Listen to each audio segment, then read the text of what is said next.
Hello friends, welcome to খেল দুনিয়া। কেরালার মাঠে গিয়ে কেরালাকে বধ করল মোহনবাগান। জেমি ম্যাকলারেনের দুটো এবং অ্যালবার্টো রড্রিগেজের একটা গোলের সৌজন্যে 3-0 গোলের ব্যবধানে কেরালাকে ওড়ালো মোহনবাগান। আর লিগ শিল্ড জয়ের একদম দোরগোড়ায় পৌঁছে গেছে মোহনবাগান। তো সব মিলিয়ে আজকের ম্যাচটা খুবই জমজমাট ছিল, তবে ম্যাচের প্রথমটা দেখে কিন্তু কেউই বুঝতে পারেনি যে ম্যাচটা এইভাবে মোহনবাগান হেলায় জিতবে। তো ম্যাচে তোমরা জানো যে অলরেডি গ্রেগ স্টুয়ার্ট কার্ডের সমস্যার জন্য ছিলেন না, এছাড়াও কিন্তু ছিলেন না সাহাল আব্দুল সামাদ, অনিরুদ্ধ থাপা এবং আশিস রায়। তো এতগুলো না থাকার মধ্যেও মোহনবাগানে যারা ছিলেন তারাই কিন্তু কাফি।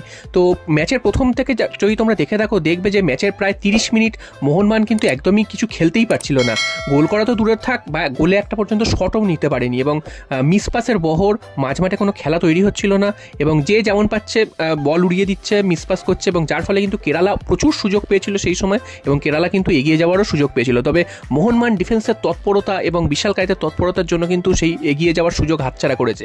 আর অবশ্যই কেরালা নিজেদেরও ব্যর্থতা রয়েছে, নিজেদের স্ট্রাইকিং লাইন আপে তারাও কিন্তু বল অনেক নষ্ট করেছে। তা না হলে কিন্তু কেরালা এই ম্যাচে প্রথমেই এগিয়ে যেতে পারতো, এবং সেই সময় এক সময় মনে হচ্ছিল যে মোহনবাগানের গোল খাওয়া খালি সময়ের অপেক্ষা, এবং মোহনবাগানের ডিফেন্স হয়তো হুড়মুড়িয়ে ভেঙে পড়বে। কিন্তু না, তারপরে কিন্তু খেলার আসল রং বেরিয়ে এলো, যেটা লিস্টান কোলাসো একটা নির্বিষ বল তিনি কিন্তু নিয়ে একদম উঠে গেলেন বক্সের কোনা দিয়ে, এবং সেই বলটা পাস করলেন জেমি ম্যাকলারেনকে। জেমি ম্যাকলারেন পুরো গোলের মুখে দাঁড়িয়েছিল, এবং সেই বলটা নিয়ে তিনি একদম চিপ করে বলটা জালে জড়িয়ে দেন। এই 1-0 ব্যবধান হয়ে যাওয়ার পরে কিন্তু মোহনবাগান খেলায় ফেরে। তারপর কিন্তু কেরালা মোহনবাগানকে আর ধরতেই পারেনি। কেরালা যখনই বল পাচ্ছিল তারা পাস খেলছিল, প্রেস করছিল, তবে তারা কিন্তু গোলের যে শট মারবে বা গোল করবে সেটা কিন্তু একদমই করতে পারছিল না। উল্টে মোহনবাগান দ্বিতীয় গোলটা, অর্থাৎ জেমি ম্যাকলারেন তার নিজের দ্বিতীয় গোলটাও কিন্তু করে চলে গেলেন, এবং সেটা ছিল বিশ্বমানের একটা গোল, এবং তিনি যেই ভলিটা করেছেন সেই ভলিটা কিন্তু দুর্দান্ত এক কথায়। তো সেই ভলির সৌজন্যে মোহনবাগান 2-0 গোলে এগিয়ে যায়, এবং হাফ টাইমে কিন্তু 2-0 গোলের ব্যবধানেই মোহনবাগান ড্রেসিং রুমে ফেরে।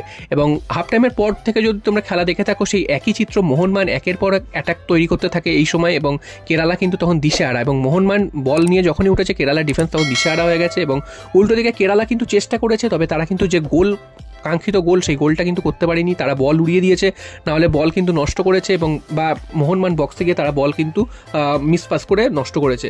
তো তারপর ম্যাচের কিন্তু তৃতীয় গোল আসে ম্যাচের 67 মিনিটে। তখন এটা দুর্দান্ত অ্যালবার্টো রড্রিগেজ তিনি কোনাকুনি শটে গোল করে দিয়ে চলে যান, এবং যার ফলে 3-0 গোলে এগিয়ে যায় মোহনবাগান। তখন তো বোঝাই যাচ্ছিল মোহনবাগান প্রায় ম্যাচটা পকেটে পুরেই নিয়েছে, এবং বাকি সময়টা কিন্তু মোহনবাগান প্রায় নাচ করিয়েছে কেরালাকে, এবং আবারও কিন্তু কেরালার মাঠে গিয়ে মোহনবাগান কেরালাকে হারিয়ে এলো। গত বছর আমরা দেখেছিলাম যে 4-3 ব্যবধানের ফলে একটা হাড্ডাহাড্ডি ম্যাচ মোহনবাগান জিতেছিল, এবারও তারা কিন্তু 3-0 গোলের ব্যবধানে হারালো, অর্থাৎ 2 লিগেই কিন্তু মোহনবাগান হারালো কেরালাকে। সল্টলেক স্টেডিয়ামেও ম্যাচটা কিন্তু খুব হাড্ডাহাড্ডি হয়েছিল, 3-2 গোলে জিতেছিল, এবং এই ম্যাচটা তো একদম উড়িয়ে দিয়েছে বলাই যায়। তো এটার ফলে কিন্তু মোহনবাগান জিতলো তো ঠিক আছে, এটার ফলে কিন্তু মোহনবাগান লিগ শিল্ড জয়ের দোরগোড়া একদম পৌঁছে গেল, অর্থাৎ আর মাত্র 3 পয়েন্ট চাই, অর্থাৎ মোহনবাগান এই মুহূর্তে 49, মোহনবাগানকে লিগ শিল্ড জিততে গেলে লাগবে 52। তো পরের ম্যাচ উড়িষ্যা এফসি, ঘরের মাঠে ম্যাচ, সেই ম্যাচটা যদি জিততে পারে মোহনবাগান সেক্ষেত্রে কিন্তু দ্বিতীয়বারের জন্য লিগ শিল্ড ঘরে তুলবে মোহনবাগান, এবং পরপর 2বার সেই চ্যাম্পিয়ন হওয়ার নজির করবে মোহনবাগান। তো সেই অপেক্ষাতেই সমস্ত মোহনবাগান সমর্থকরা বসে রয়েছে, এবং সেই যে উড়িষ্যা এফসি ম্যাচটা সেই ম্যাচটা কিন্তু খুবই টান একটা উত্তেজনাপূর্ণ ম্যাচ হবে, কারণ উড়িষ্যাও ছেড়ে দেবে না, তাদেরও কিন্তু সুপার 6-এ ওঠার একটা সম্ভাবনা রয়েছে। তো সব মিলে একটা দুর্দান্ত ম্যাচ উপহার পেতে চলেছে আগামী 23 তারিখ, এবং সেই ম্যাচটা যদি মোহনবাগান জিততে পারে সেদিনই কিন্তু লিগ শিল্ড নিজেদের ঘরের মাটি পকেটে পুরে ফেলবে। তো দেখা যাক আগামী 23 তারিখ উড়িষ্যাকে হারিয়ে মোহনবাগান সেই বিজয় রথ ছোটাতে পারে কিনা।